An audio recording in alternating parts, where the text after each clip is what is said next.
Awesome. Thank you so much. So we can just start off by introducing Dr. Hruschka. So thank you everybody for coming. This is our second general meeting.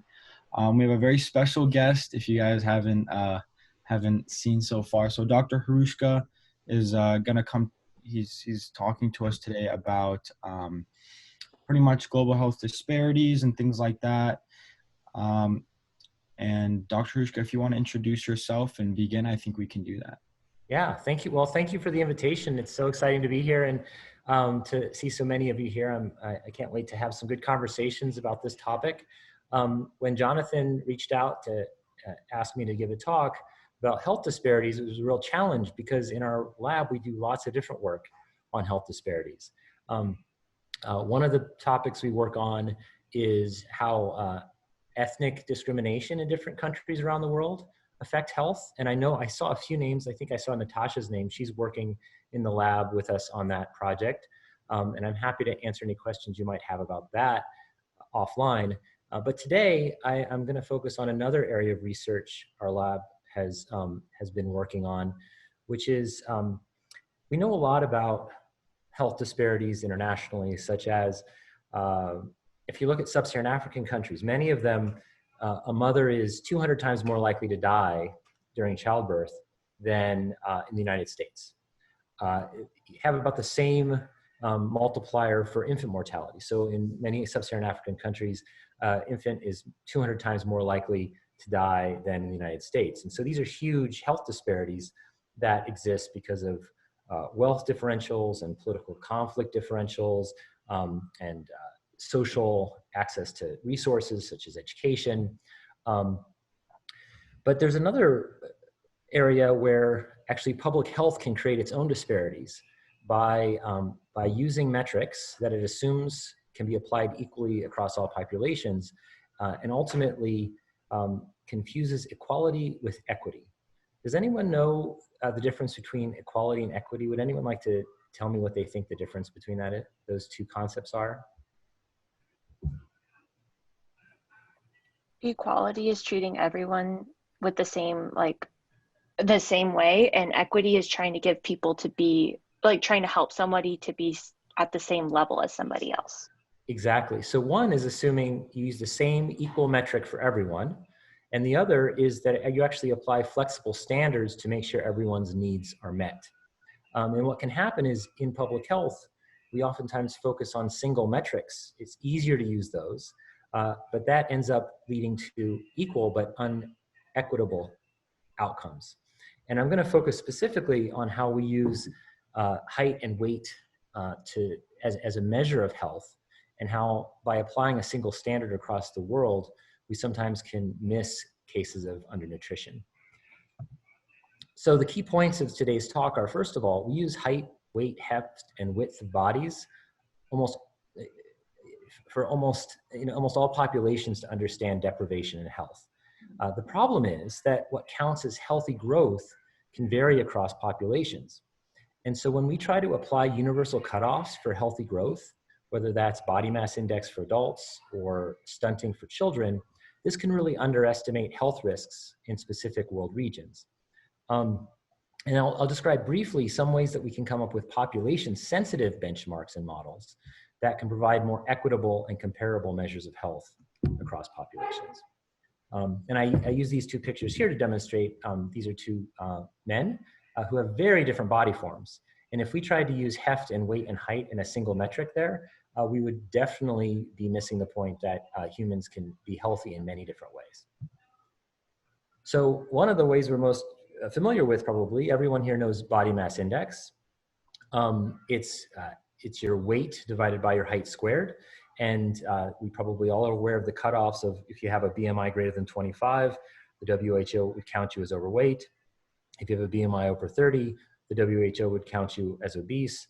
And this is used all the time in monitoring of the health of population. So this is a one sentence from an article in The Lancet, a very well-known medical journal, describing the burden of obesity-related diseases around the world, and it reports it in terms of body mass index.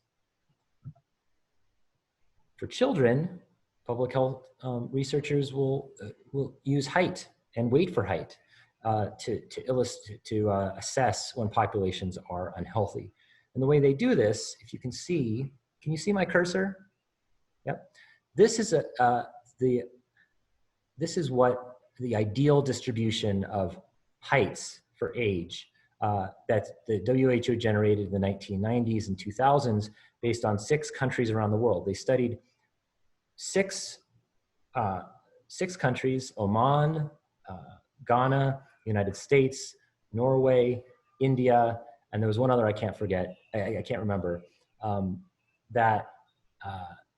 and they studied affluent children, so children who were well off in each of these countries, assuming that those children were having healthy growth trajectories, and they asked, what is the normal distribution? What is the standard distribution of heights among these kids? And then they used this distribution to say, if someone is really short relative to that distribution, if they're on this end of the curve, then they're considered severely stunted. It's all based on height and weight. If they're below this point right here, they're moderately stunted. As long as they're above this point, so they're in this area, in this distribution, then they're healthy. The assumption is that they're healthy. And this is used all the time in public health to assess the health of individuals and populations.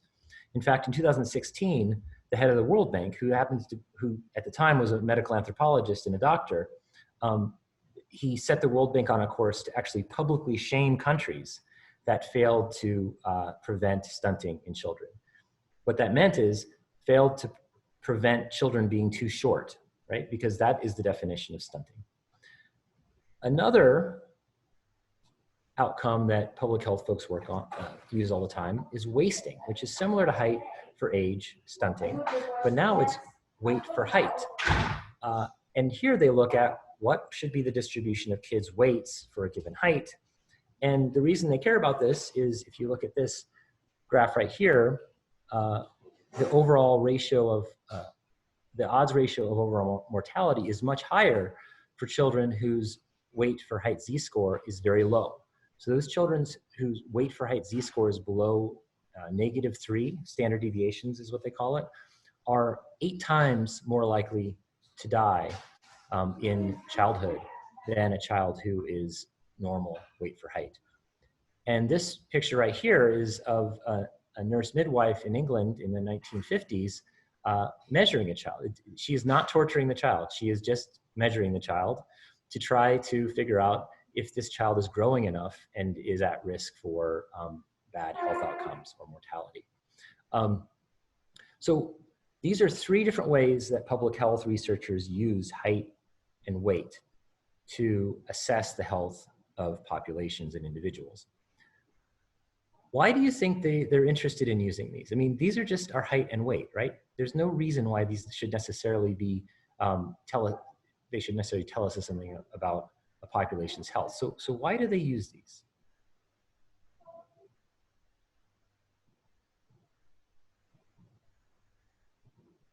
Who wants to venture a guess? I would guess that height and weight are pretty easy and standardizable things, like everybody would have access to measure them. And then it's also very easy to compare. So Shayna, that's a great point.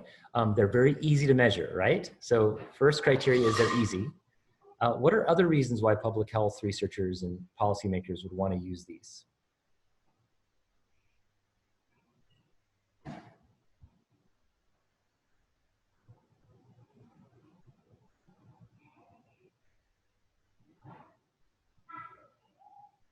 Can you repeat the question? Yeah, so why would public health researchers spend so much time and effort measuring height and weight and assessing things like stunting and body mass index and wasting? So the first answer was that they're easy to measure.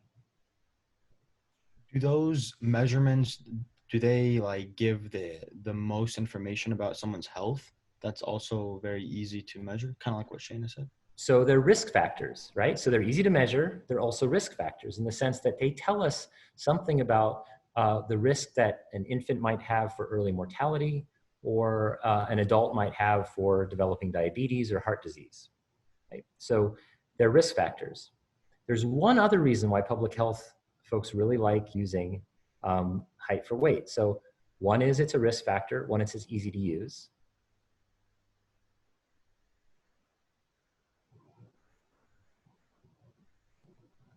We have an answer in the chat too. Macy says to find average percentile of height or weight for each age to determine how things will affect them later on. Oh, right. So it's an indicator of later life risk, right? So it's another way of thinking about a risk factor. Yes. So the third thing is, so they're risk factors. They are easy to use. They're also modifiable in the sense that we know that they are influenced by the environment. It wouldn't help to know what a risk factor is if we can't intervene to change it, right? And so we know that height in childhood is affected by the disease burden someone is exposed to and by the food they eat and whether they've been in a deprived situation or not. And the same thing for BMI in adults. We know that BMI is very sensitive to what we eat in our diet and the exercise and physical activity we engage in. And so that's why they're interesting to public health folks, because they're modifiable risk factors and they're also easy to measure. So this is illustrating the notion of a modifiable risk factor. So size, shape, heft of bodies, both are influenced by our environment, by our living standards, by deprivation, by interventions. And they're also risk factors in the sense that they can tell us about whether a child doesn't have enough body fat to mount an immune response, or whether they are not growing tall enough, or whether they're at risk for mortality, or whether an adult is at risk for diabetes. Does anyone have any questions about what I mean when I say modifiable risk factor? Okay.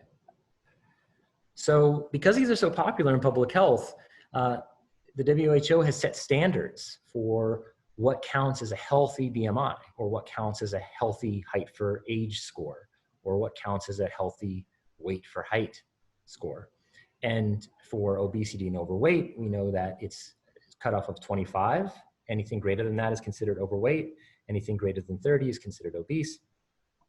For stunting, if you're below -3, it's called standard deviations, below the reference distribution of height, that child is considered severely stunted. If they're -2 standard deviations below, then they're moderately stunted. And the same thing for wasting. So if their weight for height z-score is more than 3 standard deviations below the median for the standard distribution of weight for heights, you'll find they'll classify that child as severely wasted. And so these are cutoffs that are used throughout the world. Most countries have adopted these standards as the benchmarks and cutoffs for deciding if someone's healthy or unhealthy. Now, the challenge to this is that if you look around the world, that between countries, you can compare two countries that actually are very similar in terms of their longevity, so their lifespan, the healthcare system. So the Netherlands and Japan, for example, have very good healthcare systems. They have comparable expected lifespans. They have similar disease burdens and similar mortalities. They're really at the top of the heap when we consider the health of populations. And these two figures show for men and women height over the last almost 100 years. And what we see is that they've both seen improvements in height. Height is sensitive to the environment and standards of living have improved. And so we'd expect to see, we see about maybe a 3 to 4 inch improvement in height in each of these populations. But we also see that there is still a huge gap in terms of height between these populations. It's a 5-inch difference. And more than that, since the 1970s, anyone born since 1970, there really hasn't been any more improvements in height. It's like these populations have reached the maximum. They are really in the best environments they can be in. And yet these two populations have extremely different heights, which raises concerns about using height as a universal benchmark to decide which are for some reason the Japanese citizens less healthy than the citizens in the Netherlands. I wouldn't, there's no evidence that they are. In fact, Japan has a higher GDP per capita than the Netherlands, and it has a higher life expectancy than the Netherlands. So there's something else going on here.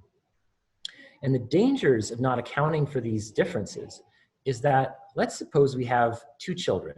Let's say there's one from India and there's one from Haiti. And they have different height potentials. So in each of these countries, you'll see that if they both were given optimal environments, they lived in well-off situations, they didn't have any disease burden, they were fed really well, you might find that the child in Haiti would grow much taller than the child in India. In fact, I'll describe some data later that that's actually the case. You can also imagine that, let's say we try to apply a single universal cutoff to decide who's healthy and who's not healthy. What we're finding is that on average, children in India have a smaller basal height than children in Haiti. And so this figure here represents kind of the lowest height that a child can get to if they live in a very deprived situation. So we find that there's kind of a baseline where you can't go any lower than that in a specific population. What we really care about is the accrued height, because the accrued height is telling us what environmental inputs the child has had that have improved their height. Now, what's the difference here between the average child in India versus the average child in Haiti? The average child in Haiti has a much higher basal height, but what about their accrued height? Have they had worse or better life circumstances? The child in Haiti.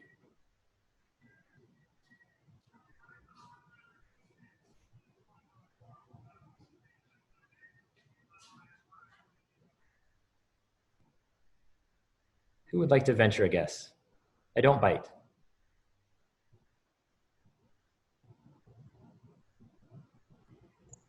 Would it be worse because they have a lower accrued height? That's exactly right. So they have actually, even though they're the same height as the child from India, right? They actually started off much taller.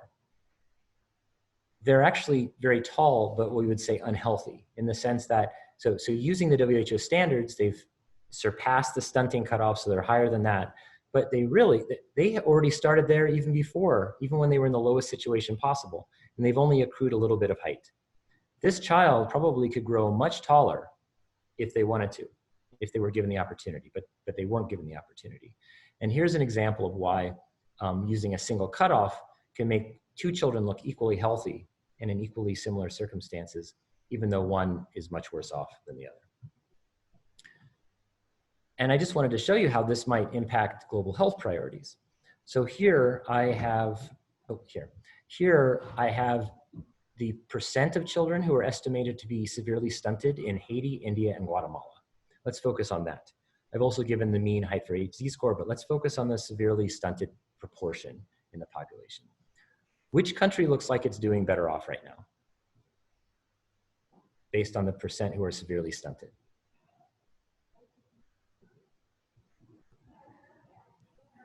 Haiti? Haiti. And why does Haiti look better? Because it has a smaller percentage. Exactly. It actually has half, less than half of the proportion of children who are severely stunted. Whereas Guatemala and India are quite comparable. And, but here, now let's look at the GDP per capita in these countries and also the infant mortality rates. So if we look at the GDP per capita, which is in US dollars, which country looks like it's doing the best? Guatemala. Guatemala, right? And India is doing much better than Haiti as well, right? They have a much higher GDP per capita. What about infant mortality? Guatemala again. Yeah, exactly. And then India is second and Haiti is third. So we're getting a completely different picture when we look at measures of economic activity and also risk for death compared to the percent severely stunted. And this can create conundrums. So economists and public health folks have been confused by something called the Asian enigma for about 20 years, where children and adults from South Asian countries on average are shorter than their African counterparts. But South Asian countries outperform most African countries on nearly all health and development indicators. And there's been a lot of hypotheses for why we see this. Some is differences in sanitation, open defecation. Some have proposed it has to do with differences in how the firstborn child is invested in. Some have looked at maternal health during development. But none of these hypotheses have actually been able to explain these big differences, this conundrum, this enigma between height and how it seems to differ from all these other indicators, such as health and development indicators between South Asian and African countries. So this raises a question: when we compare two populations on height, what differences, or stunting, what differences are due to deprivation or disease burden or mortality risk, and what differences are actually stable basal differences that existed even before there were any differences in environment or disease burden? So there's one way you can tackle this, which is to try to find affluent individuals and families in each of these countries and ask, okay, how are they growing? What is their growth? And that should be then kind of the standard, because if they're the ones who are, they should be the ones who are growing the best, and that could be the standard for everyone. The problem is in that many countries, especially in sub-Saharan Africa, parts of South Asia, there aren't enough affluent folks to actually do a study like this. And so we've developed another procedure where we actually look at a full range of variables related to the disease households are exposed to, the economic capacity of the household, what is their wealth, do the parents have education, all the kinds of things that we would expect to influence height, diet, are they eating animal proteins? And we partial that out. And we say, what remains in height differences after we partial out all of these differences in the social and economic and biological environment? And what we find is that there seems to be a level below which children don't get any shorter if they're deprived more. So this is this baseline, this basal height for age z-score. So in states of severe deprivation, even if you deprive the child more, they're not going to get any shorter. And so there seems to be this lower level of height. And then we ask, what is the accrued height, which is how much did children in this population go above the expected basal height? And we care more about this accrued height than the basal height, because the basal height is probably not telling us much about disease risk or about environmental influences. And the way we do this is we've compiled data sets from over 70 countries in low and middle income countries. They've taken systematic measures of body form. They provide information about the social and disease environment. And we run models to find out, well, what is the basal height for age z-score for each of the countries? And this is a graph showing both the basal differences between countries and the growth potential that, that populations can experience. So the x-axis here is this resource score. The more you have, the better off you are. This means you have a lower disease burden, you have more wealth, you have more education, you have access to a better diet, and the more left you go, the fewer resources you have. And what we've been able to determine is, yes, there's a huge influence of environment on your height for age z-score. Probably about, I would say, 3 standard deviations difference. But there's also a huge difference between countries that remains even after we control for all of this. And so at the top here is Haiti. So these children are much taller at any given level of resources. And then at the bottom are India and Pakistan and Guatemala. So at the same level of resources, there's quite a big difference in height between children from Haiti and children from India and Pakistan. So once we developed this idea of a basal height for age z-score, I'm sorry, my kitten keeps trying to drink my water, and so I'm trying to move it. So that's why I'm a little distracted. Sorry, Felix. Okay. So once we've developed this estimate of a basal height for age z-score, and that is the difference between these different lines here, these different curves, then we can start asking, well, we know the basal. Now, if we know the height of children in this country, we can understand the accrued height for age z-score. And our question is, does the accrued height for age z-score do a better job than just dealing with the original raw height for age z-score? So does adjusting for basal height for age z-score give us a better picture of disease risk than simply working with what the WHO usually works with. And what we find is, yes, actually it does. So this is the crude height for age Z-score and has a very strong relationship with infant mortality in both girls and boys. And this is a paper that was actually just published with a grad student who graduated last year, Joseph Hackman. Now the basal height for age Z-score, that's this difference in countries that really isn't related to the environment. We find that there's almost no association whatsoever with infant mortality. So that means that we're doing a good job of partialing out what's associated with infant mortality, that's the accrued height for age Z-score, and what's independent of it, which is the basal height for age Z-score.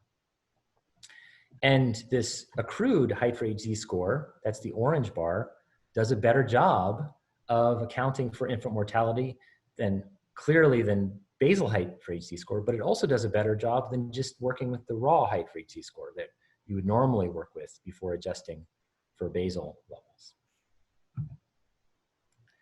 And when we redo our estimates of stunting around the world, what we find is certain parts of the world likely have much higher levels of stunting than the WHO gives them credit for. And they probably deserve more attention than they're getting from policymakers. So these are increases of like 16% in the Caribbean, or 18% in West Africa, 14% in Turkey. And so this would dramatically change the priorities of policymakers if you use this other approach to assessing stunting that takes into account population differences. And when we go back to that table I showed you earlier, the one with Haiti, India, and Guatemala, look at the revised stunting estimates below. Now, which country looks like it's doing worse? Haiti. Haiti, right?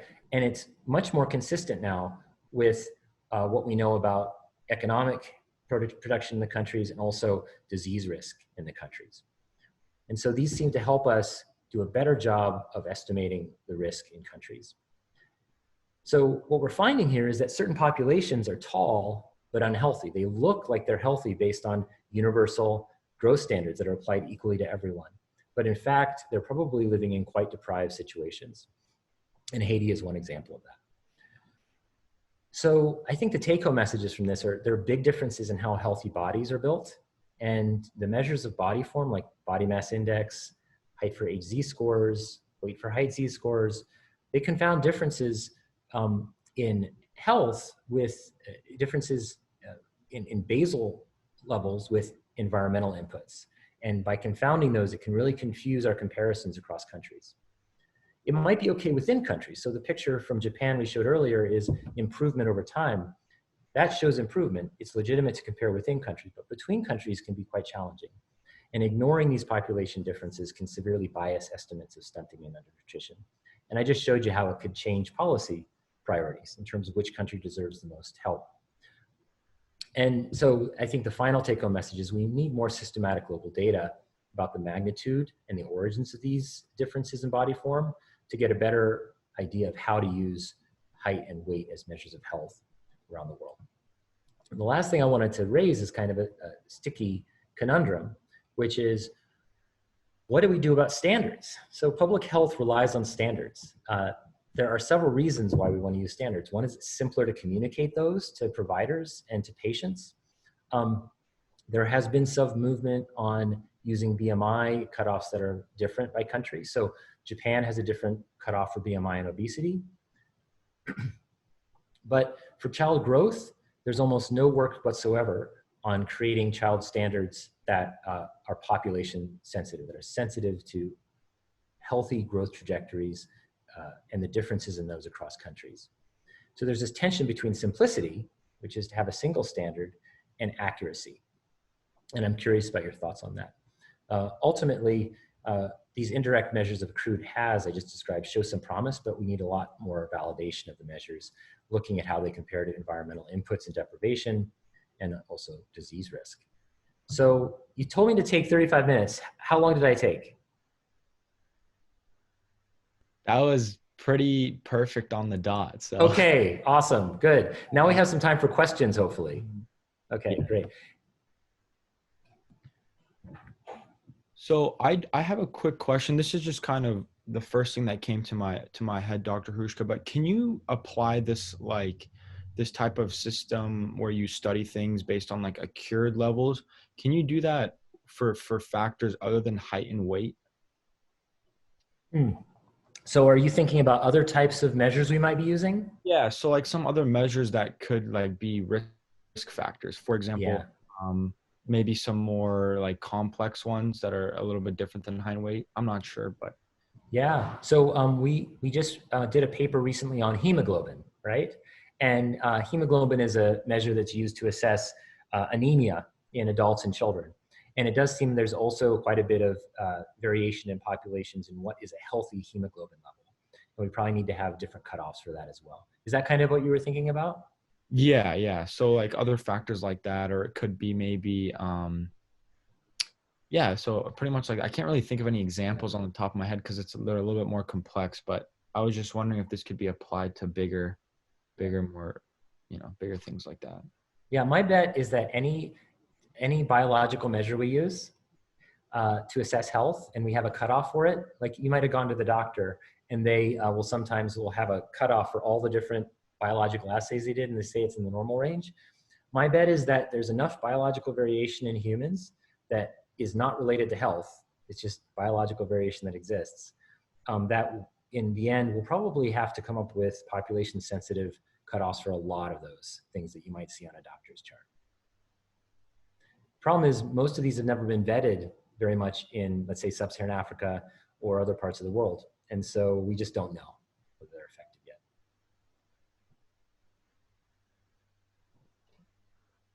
I had a question. I was wondering if we were able to get more validation, do you think the WHO would like adopt some of these like measures, or do you think that they'll stick with the simplicity? Yeah, so there's hope in the sense that the WHO has already, they themselves have not necessarily changed BMI cutoffs, but countries with enough political power have. And so Japan, China, and kind of India now are starting to develop their own cutoffs for BMI. I think ultimately that's because new data was presented that showed that when you look at diabetes risk, you need to have different cutoffs for these different populations because at the same BMI, they have very different diabetes risk. So I think that gives us hope that ultimately we'll start moving to changing these cutoffs for children as well. I think there's two political issues here. One is that it's simpler to have a single cutoff. I think there's also a concern that there's a focus on equality. They want to make sure, for good reason, that everyone is treated equally. But it once again confuses the notion of equality with equity, and then misses the point that maybe we need to be focusing on equity, having flexible standards that meet everyone's needs, rather than having equal standards that seem more perfect but actually don't work as well. That's a great question.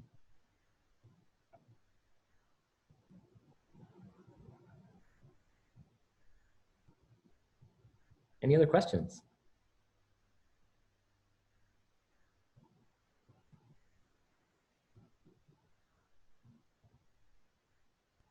Dr. Hruschka, I have a quick question about genetics and how and where this kind of plays a role into what we were talking about. So, um, do you kind of account for genetics when you make the basal cutoff? Is that pretty much like that's the genetic like area in which you expect people to be at, and then the accrued is like other than that? Is that I think, yeah. So I'm careful because to not say too much about that because we don't have the data yet to show that.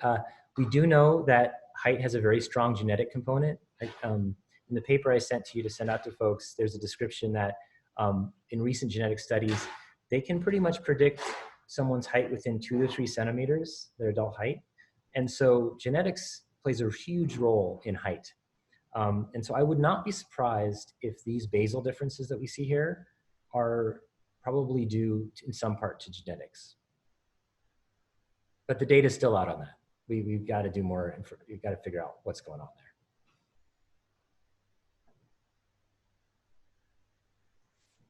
there. I have a quick question. Yes. So you mentioned how it is important to account for differences from country to country. How do you think public health can recognize these differences and assess them in an environment as diverse as it is here in the US? That is a great question. I think the country level can be useful in some places, right? But in other places, there's so much diversity within a country that we might need to go to other different types of groupings, maybe by ethnic group. Think about India, right?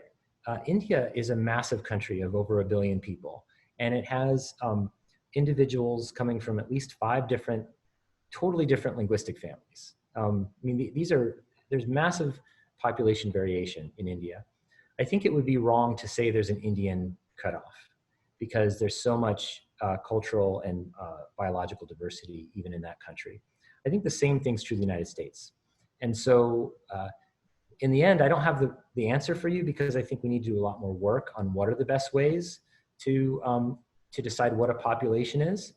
And we need to be very sensitive that we're not like replicating old racial typologies in anthropology from the early 18 and 1900s. Rather, we just need to figure out what are the populations definitions that give us the most accurate view of differences in healthy growth trajectories and work from there. But without more research, we can't really tell what those are. Does that answer your question? Who asked that question? Thank you. I did. My name is Isa. Okay, thank you, Isa. Oh, shoot.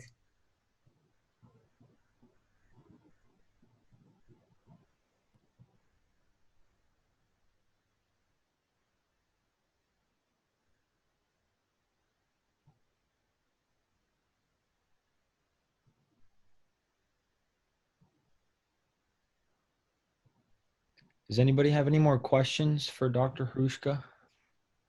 Any last thoughts or questions? I should add one thing that I've been talking about population differences, and there's huge variation within populations as well, right? And so I just want to clarify that by focusing on populations, I'm not saying one is just always short and one's always tall or any value judgment there, right? There's usually as much variation within them as between, but they can mess up our assessments of health when we're not careful about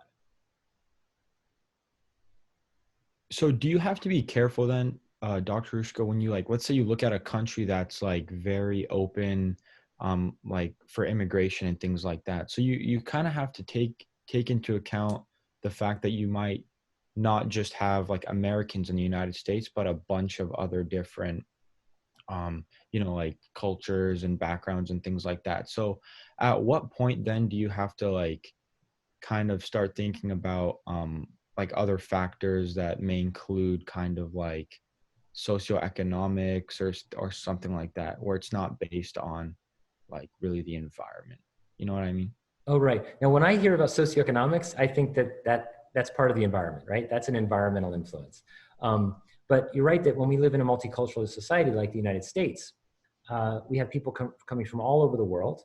One thing we do find when we've done studies of different immigrants from different countries around the world is that the immigrants from those countries are more closely aligned in terms of these basal levels with their host countries than with the United States. So there seems to be some continuity there. That might also explain why, for example, Haiti looks more like West Africa in terms of basal BMIs than other parts of North America, because the source population is largely from West Africa, right? And so, so I think in those cases, it's probably better to come up with population-specific cutoffs that take into account something about the person's ancestry rather than simply where they're living currently. Do you know when they're taking all of the population numbers and everything, do you know if they're sampling immigrants and the whole diverse, or are they just focusing on people strictly born in Japan? Got it. So Japan is actually a relatively homogeneous country in terms of the ethnic variability there. And so in those studies, those are all citizens of Japan. So they don't make a big difference between folks of different backgrounds. when we're doing a study with these demographic and health surveys in low and middle income countries, they contain information about ethnicity, meaning the ethnic identification of each of the groups. There's over 3,000 across the world in these demographic and health surveys. So we can take that into account when we do these basal estimates and adjust maybe based on ethnicity. Now, the important thing is ethnicity is fluid, right? And so we can't treat these categories as some kind of true category that is never changing. People change their ethnic identification, people intermarry across ethnic groups, so there's lots of fluidity here. We just need to think of them as good enough categories to come up with a more accurate view of how height is related to health.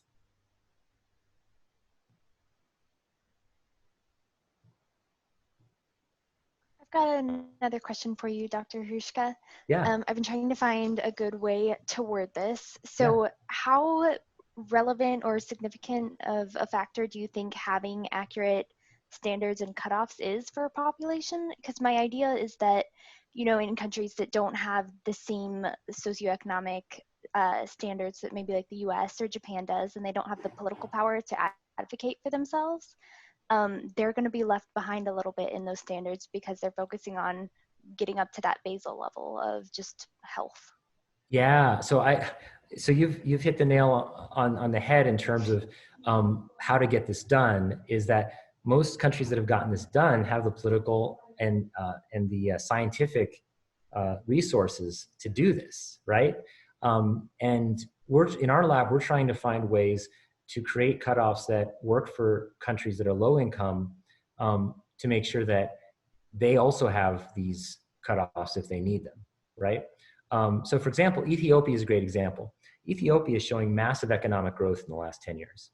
And although there are many poor people in Ethiopia, there's actually a growing middle and upper class that are now experiencing the negative effects of obesity. And they're having metabolic syndromes, diabetes, and their basal BMI, you can say a basal BMI, is closer to the kind of basal BMI you see in South Asia than you see in the United States. So a BMI cutoff that's created on European and US populations will probably miss a lot of folks who seem like they have a low BMI, but have already accumulated a lot of body fat and are at risk for diabetes. And so that's, in our lab, we're trying to work with data that will give us these kinds of estimates for low-income countries that don't have the resources or the political power to get these done. So, yeah. Thank you.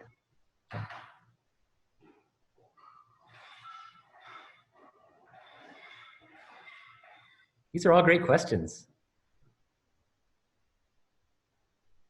Any others?